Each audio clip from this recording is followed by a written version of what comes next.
lagi yang namanya bermain proyek. Tidak ada lagi jaksa yang minta-minta ngemis, minta proyek. Coba lakukan itu dan ingat akan aku tindak. Kami mau sampaikan update terkait dengan berapa banyak uang yang sudah disita ya, dari PT Kuta Palma Group. Uang rupiah sebanyak 6.862.008.490 rupiah. Jadi ada 6,8 triliun lebih. ZR akan menyiapkan uang atau dana sebesar 5 miliar untuk Hakim Agung, dan untuk ZR akan diberikan sebesar 1 miliar atas jasanya. Atau pembayaran untuk RON 92, padahal sebenarnya yang dibeli adalah RON 90 atau lebih rendah, kemudian dilakukan blending di depo untuk menjadi RON 92, dan hal tersebut tidak diperbolehkan atau bertentangan dengan ketentuan yang ada. Ya, 2023 ya, ada beberapa komponen kemarin sudah dibaca. Setidaknya ada 5 komponen itu kan. Dari sisi import ya terhadap BBM minyak mentah, kemudian ada dari produk kilang. Nah, ada bentuk kompensasi dan subsidi. Dan perkara korupsi dalam kegiatan importasi gula. Jadi ini pengembangan dari perkara penangkapan hakim ya, kemudian beberapa tersangka juga sudah kita tetapkan, juga merupakan pengembangan, dan malam hari ini kami sampaikan lagi pengembangan berikutnya.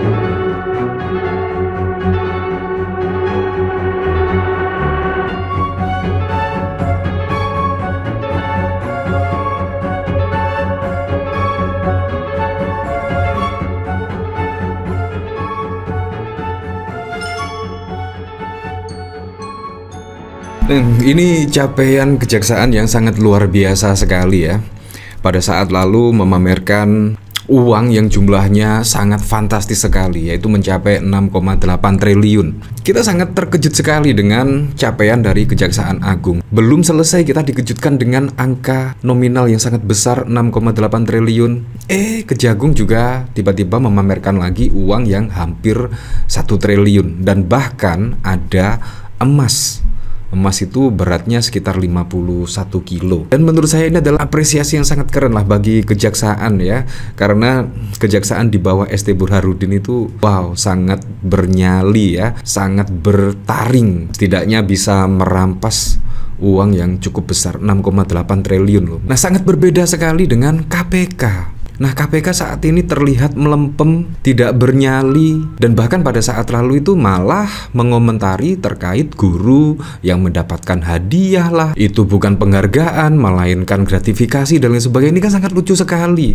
Menurut saya itu hanya apresiasi bagi wali murid untuk guru yang berprestasi karena mendidik anak-anaknya naik kelas misalkan, atau bahkan juara kelas. Menurut saya itu hanya apresiasi. Tetapi ya KPK malah mengomentari terkait hal itu, bukannya kasus-kasus yang besar, tetapi mengomentari yang itu. Sangat berbeda sekali dengan kejaksaan ya. Kalau kejaksaan ini menurut saya sangat wow sekali, bahkan menunjukkan taringnya, dan bahkan puluhan triliun bisa dikembalikan ke negara. Menurut saya ini capaian yang sangat luar biasa sekali ya. Pada saat lalu KPK bahkan berkomentar terkait hadiah untuk guru. Itu bukan penghargaan melainkan gratifikasi. Nah, bahkan juga yang cukup unik dikomentari oleh Kiai Haji Kholil. Nah, seperti ini. Bahkan KPK sebut guru terima hadiah saat kenaikan kelas bentuk gratifikasi ketua MUI, baiknya ngurus yang besaran dikit lah. Ini menurut saya tamparan yang sangat keras sekali kepada KPK ya. Ngurus yang besaran dikit lah.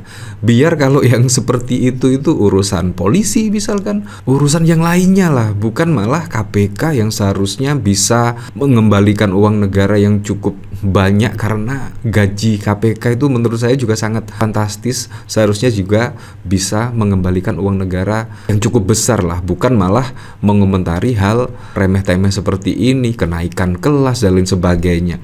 Menurut saya cukup masuk akal sekali ungkapan dari Khalil Nafis ini ya. Kemungkinan sudah gregetan ya kepada KPK yang sampai saat ini pun juga tidak ada gebrakan dari KPK.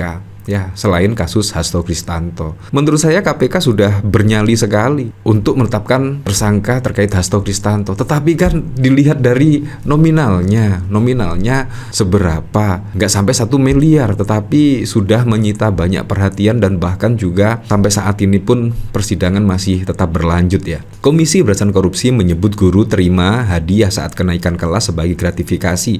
Hal itu menuai pro dan kontra. Ketua Majelis Ulama MUI Khalil Nafis salah satu yang menanggapi. Ia mengaku setuju gratifikasi dihilangkan. Saya setuju semua bentuk gratifikasi dihilangkan, kata Khalil dikutip dari unggahan X-nya pada 7 Mei. Meski begitu menurutnya ada budaya yang perlu dijaga di masyarakat, yakni kebiasaan untuk memberi. Tapi janganlah menghilangkan budaya masyarakat yang memang ikhlas mau memberi hadiah kepada guru, apalagi guru di kampung. Ketimbang ngurusi gratifikasi guru, ia meminta lembaga anti rasuah itu mengurusi gratifikasi yang besar, contohnya pemilihan kepala daerah pilkada. Nah, ini menurut saya juga suatu tantangan ya.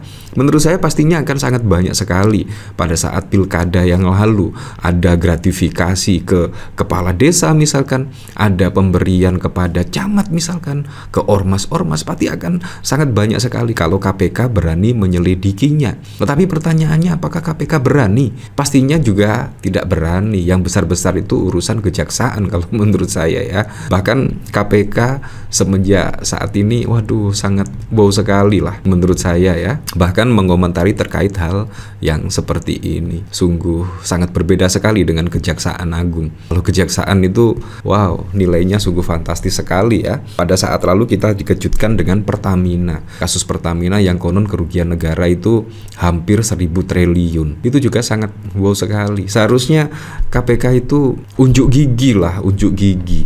Bukan hanya garang di lawan-lawan politik. Pak, kalau kita lihat memang garangnya ke lawan-lawan politik. Tetapi ketika ada impor minyak misalkan, impor gula misalkan, pada saat lalu juga rame Airlangga Hartarto, Khofifah konon katanya sudah digeledah dan lain sebagainya. Itu juga sampai saat ini pun tidak ada pemberitaan lebih lanjut terkait kabar Khofifah misalkan, Airlangga Hartarto, Zulkifli Hasan dan lain sebagainya. Tetapi bernyalinya sampai saat ini saya lihat hanya di lawan-lawan politik. Ya, tapi memang kita kembalikan lagi ke masyarakat. Tapi menurut saya kejaksaan ini sangat keren sekali ya gebrakan-gebrakannya ya. Dan kemungkinan membuat KPK ciut nyali ya dengan gebrakan dari kejaksaan ini. Karena ST Burhanuddin juga mengaku tidak takut ya. Tidak takut, bahkan pada saat lalu juga mengatakan bahkan keluarganya pun kalau terlibat korupsi akan disikat. Nah, ini juga sangat keren.